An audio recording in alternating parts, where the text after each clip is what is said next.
We are live in London and welcome to Mind the Energy Gap.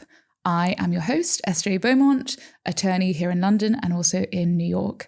And this podcast is focused on all things energy transition from a legal, business and policy perspective.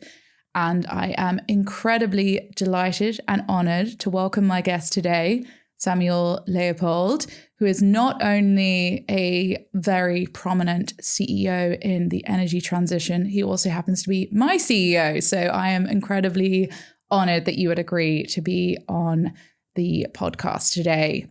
So I would love to talk a bit about your journey to date in terms of how did you start out in the energy industry and how have you ended up here?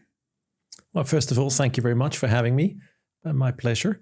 How did it all start? I studied mechanical engineering at the Swiss Federal Institute of Technology and was not entirely mainstream back in those days because I was interested in large machinery, particularly in turbo machinery, which I found interesting. And after my studies, I got my first job as a commissioning engineer for gas turbines with ABB Power Generation. And I was working on construction sites wherever ABB in the world built and delivered power stations. And I was in charge for, solving all the mechanical and thermal problems and getting these turbines to run. Mm-hmm. And I saw the impact that, providing a local society, typically in countries that were still on a developing track, that providing power to society had, and I got really fascinated by this industry, and I basically, with a short exception, stayed loyal to that industry and have never regretted it. I still find it very thrilling. Yes. And how specifically did you end up in kind of renewable energies? Because when you were at Ørsted, sort of renewable energies in terms of sort of offshore wind and things like that were pretty nascent. So how did you decide that was going to be the direction of your career? Yeah, I would be grossly exaggerating if I say that I knew that this was, or that was something that I kind of, discovered and jumped on it. To be honest, I was working on a project for two new nuclear power stations for a number of years in Switzerland. And then after the disaster in Fukushima, this project got shelved. And I basically got called by Dong Energy, as the predecessor company was called. And they asked me whether I was interested in joining them and leading their nascent offshore wind business. And that was a complete surprise to me because, as a landlocked Swiss, offshore wind was probably not the most obvious one. But it's coincidence, to be totally honest. It was still within the main theme of power generation. And I had experience with, let's say, large infrastructure projects. But it was, in terms of technology, it was new to me and it found me. I didn't find it. Mm-hmm. Yeah, well, that is incredibly lucky. And indeed. And how do you think the definition of energy transition has changed over the course of your career in terms of kind of what was it originally envisaged to be and how is it sort of seen now? Yeah, it's interesting. I guess it went through these typical phases from being under recognized at the beginning.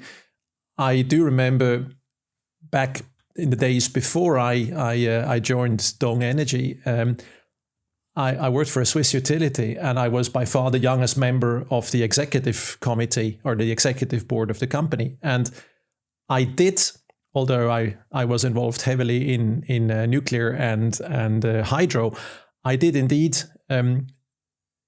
push some projects in land-based wind in Italy and Germany.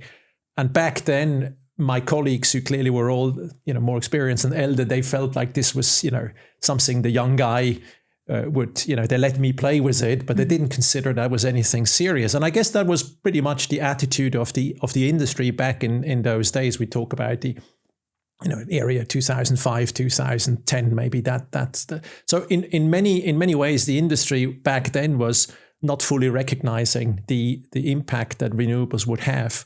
I do remember I was in charge of energy and commodity trading also for that utility, and we could clearly see the huge impact that the ever-growing solar PV installations in Germany had on traditional power price patterns. So if you have, or the traditional wisdom was, prices peak at noon. And if you have hydro storage in the Swiss Alps, that's going to make you rich because you pump up at night with excess French nuclear power. And then you let that through a turbine at noon and you sell at peak prices.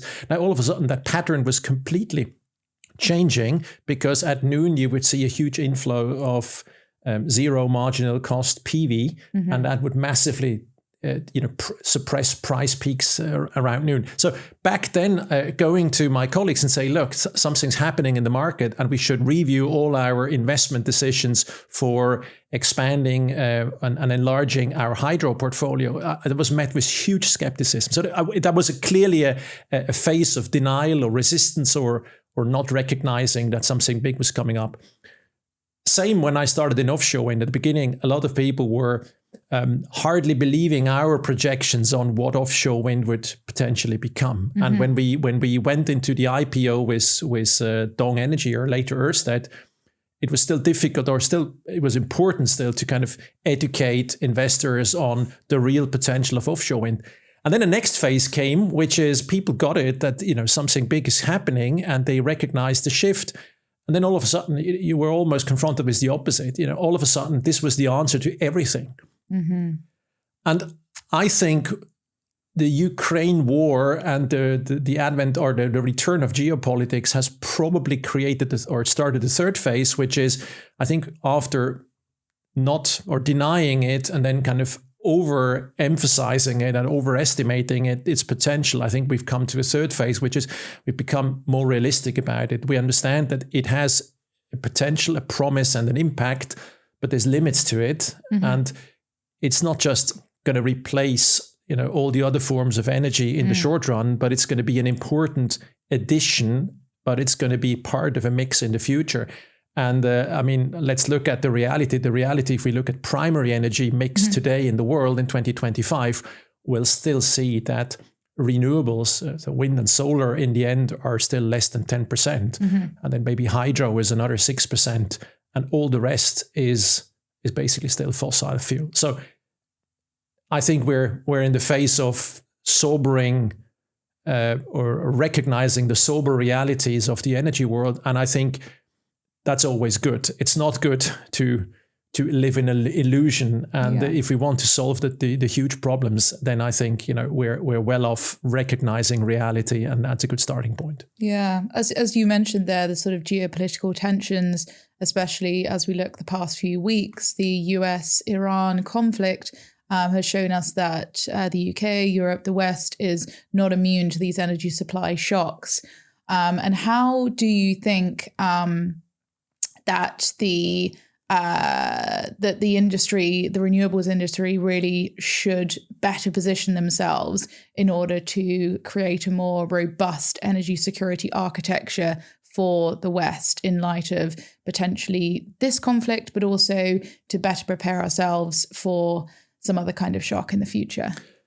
Yeah, it's interesting. The renewable industry, and that's part of why sometimes even being in the industry, I had a bit of a conflict, fully identifying with it. The renewable industry was relatively early on hijacked by people who, in my view, were not particularly proficient in energy. It was hijacked by people who were very idealistic, if you will, and were hoping to solve in a short amount of time, some of the problems of the world, but they were not the realists, and they were certainly not the hardcore energy professionals, and that has led to a number of maybe developments that were not optimal. Now, one of the things that I think are really important about renewables, but they were never pushed in that sense, is, as you say, they make us more resilient towards shocks on the supply side for oil and gas. They make us less dependent on imports. They make us dependent in a different way. They make us dependent on solar panels from China or rare earths for magnets, permanent magnets of wind turbines. So it's a different dependency. However, they clearly have, there's an argument to make for renewables to see them, working to kind of diversify at least the dependencies we have and not have this single huge dependency on oil and gas, but diversify it at least and spread it over maybe more commodities than just this one, and more countries and more regions of the world than just the kind of the traditional producers of oil and gas. I think if the realists take over and the people who acknowledge that the world is the way it is and are not just coming from dreamland, I think there is a potential that aspect of renewables will be much more at the forefront of how we should think about it, and that's a good thing. Yeah, and you say that you kind of envisage the energy mix of the future being the fossil fuels still being quite a big part of that. Do you think that that will encompass the traditional fossil fuel companies investing in things like renewables, or do you think it will be that fossil fuels will kind of continue, but maybe on a cleaner path than they currently are, utilizing various kind of innovative decarbonization technologies? Like, just thinking like the COP meetings and various other worldwide movements to decarbonize. How do you think the fossil fuel companies and traditional energy mix will continue to exist in 20, 30, 40 years? Yeah, I think that's a big question, which probably these companies are asking themselves very prominently in this moment. And the ones that are probably currently feeling the heat are the companies that are in liquids, so in oil. They are assuming that we are, this year, or let's say within the next 5 years, we might indeed see a peak oil, not from, as it traditionally was kind of seen, wrongly in hindsight, from the supply side, but most likely from the demand side. And why is that? That's because, for instance, China is increasingly converting or reducing its oil dependency by converting its car to electricity, and the electric drive systems, then these batteries will be filled with domestically produced power, which, yes, we would like to see it to be entirely renewable. The reality is that China, of course, is a huge coal-burning nation because they have domestic coal, and that is kind of a strategic necessity for them, therefore, to convert coal into power and then use power for their road transportation. So oil is kind of feeling that. How will the rest look? Look, I think we should look at the primary energy mix, and we have to recognize that 85% of primary energy needs of the world are still covered by fossil. So that alone is technically so complicated and so difficult to replace that even if the power demand would stagnate, it would probably definitely take decades of technical progress and huge reforms also in terms of how you incentivize the use or the construction and the consumption of renewable energy to really massively change that reality. Now, an additional complexity is that as we speak, power demand is growing by the hour, and it's AI not just absolutely. We thought it would only be motivated by the growth of population in the world and growing welfare and so on. But now we recognize that even in stagnating Western societies, now with the advent of a new industrial revolution, that's probably in terms of magnitude to be compared to the invention of the steam engine. There is huge power needs also in the Western society. Plus, decarbonization is happening, so there's more kind of shift from directly burning hydrocarbons to translating it into power and then electrifying systems. So there is a lot happening. And how is the future going to be? I think it's very, very difficult to say because we got it time and again wrong. And AI just as the latest kind of factor that we got completely wrong. If you look at any predictions 5 years ago, I think no one had it, on the right level as a kind of a shaping technology for the future and the shaping reality for energy needs. So the only thing I think which we should look at is the reality of where we are today. 85% is still fossil. That's not easy to change. And then at the same time, we have to look at the reality of the climate problem is not going away. It's increasing on a daily basis. And even if we may, live now in a different age where people's kind of concerns are maybe less on the climate side, but more, on short-term issues around geopolitics, whatever. Even if the Trump administration is maybe, reprioritizing how the US government looks at the climate issues, it's a reality, and it's going to have a huge impact on humanity over the next 100, 200, 300 years. And even if we don't solve it now, we will have to solve it at one point in time. And therefore, the reality is we have a problem that is beyond what most people probably, especially also on the side of the people who say that they're very concerned about the climate and the environment. Their problem is they completely underestimate the size of the problem and the difficulty of solving it. And the cost. And if this were an easy problem to solve, we would have solved it. The monstrosity of this problem is huge, and it's a long-term project for humanity to find solutions. No solution that sounds easy will be a real one, because everyone who pretends it's easy is completely not acknowledging the complexity of that problem. Of course, and it's interesting you talk about sort of like the US government, for example. Obviously, there's been legislation passed, the One Big Beautiful Bill Act, which repealed a lot of the tax credits and other incentives available to renewable energies. Obviously, regulation and the law is very important infrastructure in terms of getting us on the right decarbonisation pathway, because if decarbonisation and reducing emissions of harmful greenhouse gases is not a legal requirement, even amidst sort of large social uprising and, other sort of political things, if the law isn't there and the regulation doesn't actually force companies to decarbonise and to behave better, then that is obviously a significant challenge. What other challenges do you see the offshore wind or the renewable industry facing? Obviously there's the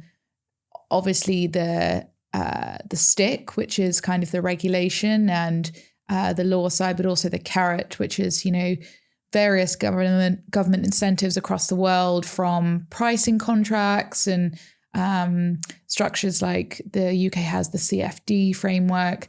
So what do you think are the biggest kind of structural challenges and hurdles that the industry as a whole faces in our quest to reach net zero or thereabouts? I think there's a couple of them. The first one is more a psychological one, which is you do damage to the atmosphere by burning hydrocarbons is a fact, but the effects are long-term and they're ubiquitous. So you do not you do not see any consequences immediately, right? Or they're very slow, or they're hard to spot. And that's a psychological hurdle, which is when you pollute a river, your factory let's say on a river in the 1960s, and all your sewage goes into that river, you're going to see that. You sit there, you see it. It's not the river that is in a different country. It's your river. You see it, and it's very different with carbon dioxide emissions. They are immediately going to go in the atmosphere. You don't realize it. Everything is just happening at the margins. It's not your atmosphere, it's everybody's atmosphere, and the consequences will be visible maybe elsewhere in the world, or they will be visible when you may have left this life. And therefore it's a psychological hurdle, which I think is really to be acknowledged, because that's the base of why this is different than, for instance, fighting conventional pollution, and how we dealt, for instance, in the 1960s and 70s with pollution of rivers in Europe. The second one is a technological hurdle, which is we simply do not have the technologies at scale and proven that we need to really solve some of the problems. There's a number of things like, hydrogen, where everybody got very excited recently. Yes, it works. But when you start to understand that it's basically, 70% of the renewable power you produce at the source gets destroyed, so to speak, in the process of, creating and transporting the molecules. then obviously that's not a good enough technical solution. So there is technology advances that need to happen. And then the third one is the economic reality. I've just recently visited a cement plant in Norway where they have installed a carbon capture and storage solution to produce cement, one of the hard debate industries. And while it technically works very well, and certainly in Norway, people are still willing to pay an additional price because it's a rich country. People are very conscious and want to act responsibly about the environment. The fact is that the ton of cement becomes 3 times more expensive, if you produce abated cement. And when you go to a country like Norway, this is fine. But when you go to the large part of the world, which is definitely not as privileged as the Norwegians are, it becomes an issue. And in Bangladesh, people, it's a reality that people cannot afford to pay that price. And this is precisely the part of the world where urbanization is happening at large scale, and therefore cement production is very high, and therefore they're a big polluter. And what are we supposed to do so that they can't have their development and, their expansion like we have over the sort of past 30, 40, 50 years? We've polluted the earth. It's a tricky one. We need to be patient and creative. And when we think about it, we have only started relatively recently to think about how to solve the carbon dioxide problems. I heard about the dilemma when I was a student at the ETH in Zurich. That was maybe in early 1991 or something like that.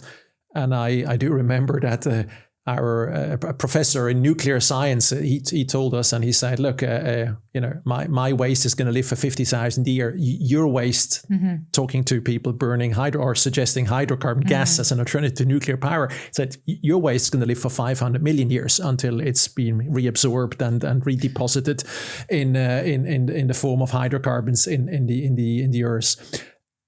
So it's a relatively short amount of time that we have started to investigate what the solutions can be. And I think we need to go much, much further. This is a problem that will need all of the brain power of humanity, and not just for 20 years, but for the next 200 years. Do I believe we'll find a solution? I'm not sure, but we've flown to the moon. So we've done great things. And it's a pressing problem. So I would assume that, we will be increasingly forced to deal with it.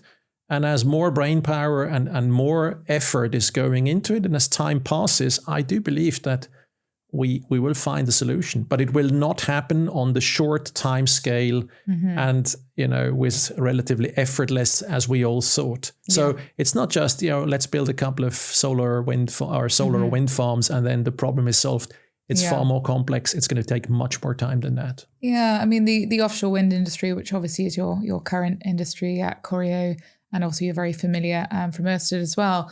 It's obviously faces a number of structural problems, the increased cost of capital, rising inflation, supply chain constraints. Like, how do you, what are the biggest challenges facing offshore wind industry today? And do you think that those can be overcome? And, do you generally have quite a positive outlook for what is quite a choppy time for the industry at the moment? Yeah, it's interesting because, I mean, you just, if we talk in general kind of problem of, how complex is it to decarbonize the world? And you say, okay, decarbonizing the world, part of it can be done through, cleaning up the power production. Then offshore wind is one element in that puzzle. It's certainly not an industry or a technology that works anywhere in the world because it requires, certain conditions.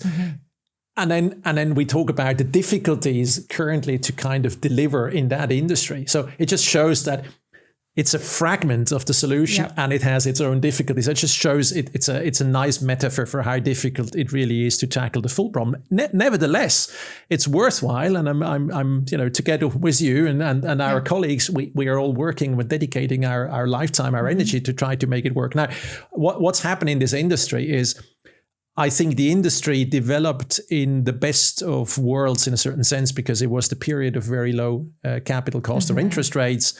And at the same time, we were geopolitically, we were in relatively calm waters, so no external shocks.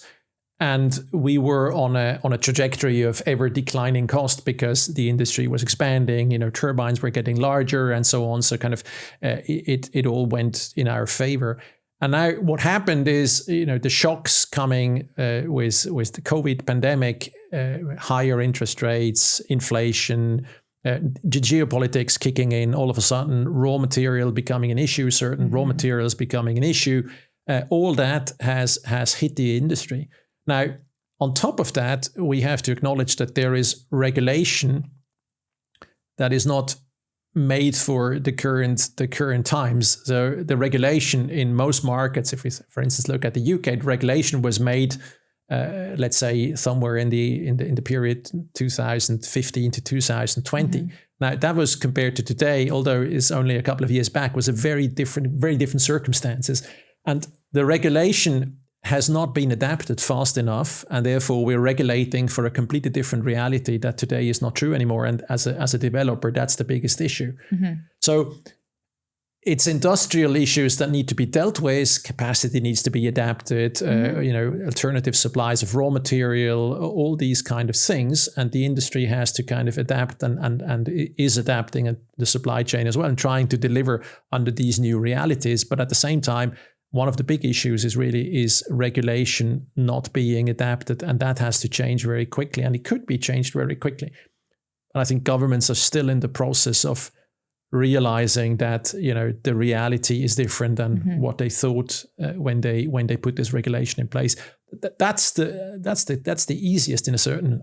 Maybe I'm saying that as a non-politician. Maybe they would say it's actually more difficult than you think. But that would be one which, in my view, can be adjusted relatively quickly. A real issue is that with the new US administration, we've just seen a third of the world market disappear. Yeah. So the world is basically today 50% is Chinese, which is an inaccessible market for us. And then the rest of the world was basically Europe and some selected markets in Asia, and then the US. And the US has just disappeared for the foreseeable future, and maybe beyond that, because I think that the trust in the investability of that market, even with a different administration, is pretty much shattered. So that's another problem specifically for offshore wind. We were a niche technology. We tried to kind of make it a global market and break out of the niche. And now we're pushed back by geopolitics and by the political reality in the US into a niche existence. Yeah. I mean, it's obviously a very challenging time to be a leader in this industry.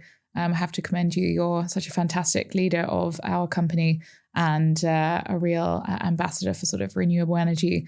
What would be your advice to people looking to pursue a career in renewable energy and looking for leadership roles? Like, what qualities do they have to possess? And, what would be sort of the biggest lessons you've learned? Oh, you always want to be careful with, giving lessons to others, because I look at all the things I got wrong, and I'm not sure that I'm, at the age of 56, I'm any wiser than I was when I was 25. Look, I think to everyone who is considering going into the power industry and the renewables in particular, I would say, look, power is going to be a very important if you want to decarbonize the world. Switching from direct use of fossil fuels to turning it into electricity and then electrifying the world. That alone is already a benefit. And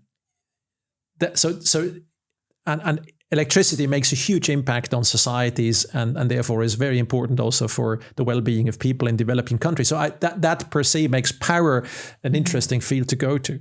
And then at the same time, it's particularly fascinating to be in renewables. And I would tell everyone that even if that technology has difficulties, or as offshore wind, maybe a relatively small technology that only works in under certain specific conditions, and it's not going to be a mainstream technology like onshore wind or solar, it's always worthwhile contributing to solving the problem. And we talked about the problem before. It's monstrous. It's huge, and it requires, it's like eating the famous elephant. You have to take it, bite by bite. And offshore wind is one bite, and there's many other bites that are required to eat the elephant. But it is one. And yes, contributing to making, at least that work better is worthwhile. Absolutely. I find this a fascinating industry.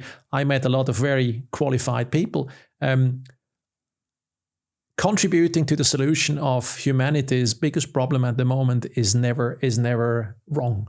And I think there's a very noble cause to do that. And I would encourage everyone to, instead of, going to the roads and, not going to school on Fridays, that's not really having an impact on it's not contributing to solving the problem. But going in that industry is very worthwhile. Particularly for engineers, it's large infrastructure building offshore wind at sea has something which is very fascinating. Yes. And I have always been fascinated by the complexity of the task and by the size of the infrastructure, and therefore probably classical motivation of an engineer. But I guess even for people like you with a law background, this is an industry where they have a big impact. We are the architects of deals, so indeed, and engineers of deals. And the engineers would hurt themselves big times, all the time if they didn't have the guiding hand of the lawyers and many other professions, solving the problem together with them. What I have learned is that in this industry, I think you shouldn't be you shouldn't just look at it as, or you should be realistic. You should be a realist. When we look back, you should look at it as going back to medieval times is not a solution, or at least not an attractive one, and nobody in the world wants it realistically. And therefore, I think what is important as this industry, especially the renewable industry, attracts realistic people. And not people who come with that illusion that saving the world or solving the problem is easy. It should attract people that acknowledge it's difficult. Yeah. And if the realists do not lead this industry towards the future, if we leave it to people that are living in illusion land, that will not do well. We will miss a lot of opportunities. So it should be for people who are as much minded about the carbon challenge as they are minded about the economic challenges, so making it also affordable for people. That should really be so thinking in terms of the energy trilemma is very important.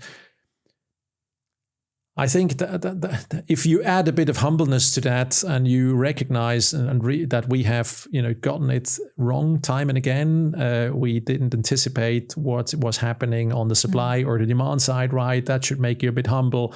It should make you humble to understand that the technology you're in is not just the full solution. It's part of it. That's probably a good attitude. Yeah. But it's fun to work in this industry. And I think it's fun. It's fun to work on a problem, on solving, being a small puzzle, part of the puzzle of solving the big issue of that is a big issue for humanity. Yeah. And if you had like a magic wand and you could solve one problem that would kind of make the path to decarbonization and energy transition simpler, what would that be? What do you think the biggest bottleneck is? That's a very difficult question. You would be tempted to say maybe ban the production of hydrocarbons. That would be completely wrong. It would push the world into civil war and chaos overnight. So that would be very dangerous to do. Giving us a affordable long-term storage, technical kind of solution for long-term storage of power, cheap, capable to store large quantities of power for in terms of months or years, and it should also be lightweight because it should also qualify for vehicles that would then use that technology as battery technology. If that could be cracked, that nut, that would probably be a huge contribution to solving or getting a step closer to solving some of the issues.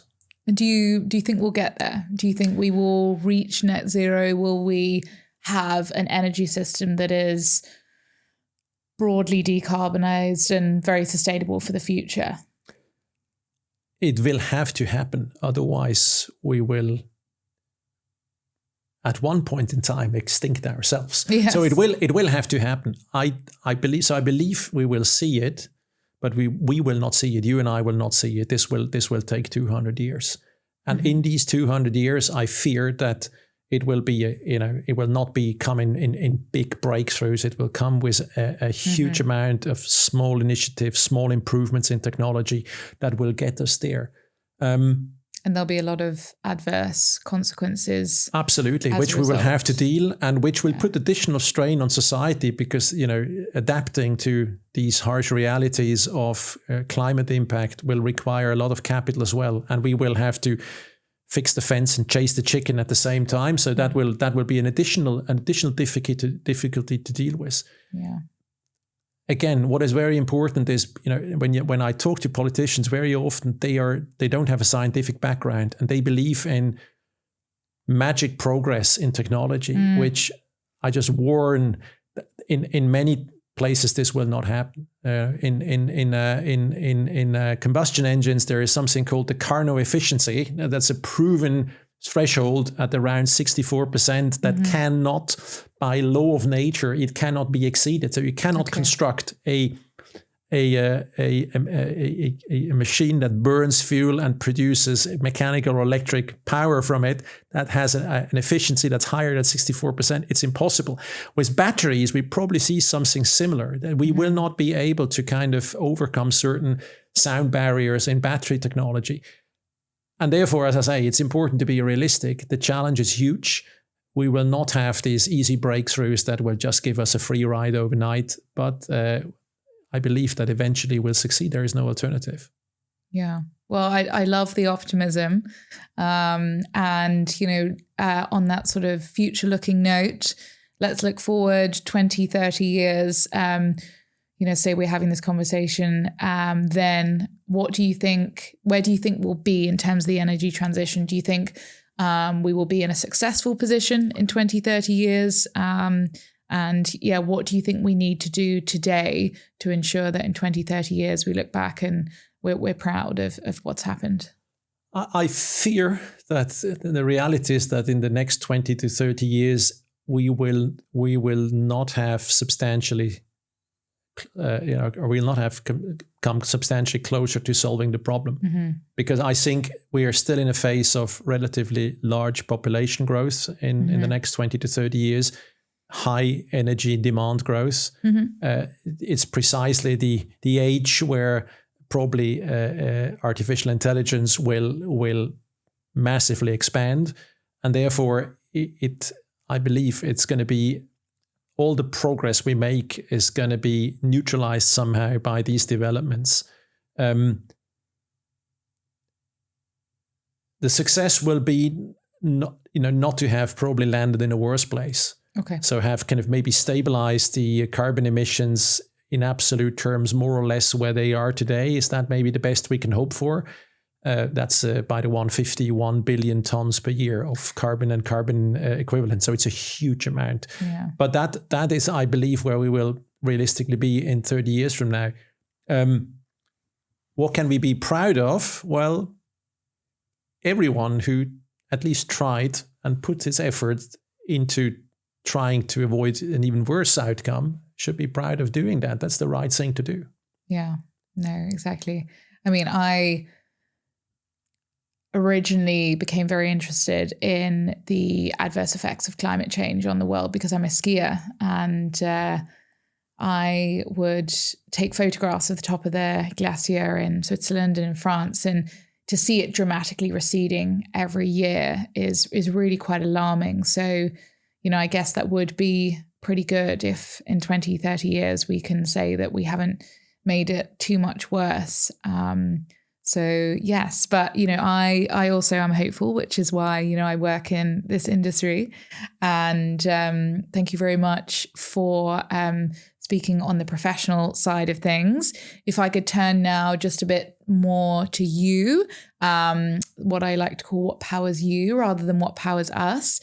Is there anything outside of energy and your work that really inspires you and motivates you as an individual that you'd like to share with our listeners and viewers? Sure. No. I'm look. Work is one side of my life, but definitely not all I care about. And So, for instance, one thing that I found out in the last couple of years that gives me a lot of energy and I find very motivating is learning something new, which for a number of years somehow, at least I didn't kind of consciously, kind of realize that or I didn't kind of pick something where I said, I want to learn that. So I have a couple of years ago, I for instance, I converted from normal skiing, I'm a skier as well, obviously, to telemark skiing. And, you start as a complete bloody beginner and then you make little progress, and I still make progress. And that is something which I find extremely motivating. Or I started to play the accordion a couple of years ago. I was starting from scratch. And I find it extremely rewarding, the little progress you make. So that's something which I think I get a lot of energy from, is learning something and becoming over time, and with a lot of failure, becoming still better at it. So realizing you're making progress is something that I find extremely, extremely motivating, and I get a lot of energy from. Probably, maybe is an explanation why children have so much energy, because they're continuously learning for, during that first phase of their lives. And maybe that is kind of giving them so much energy and so much pleasure.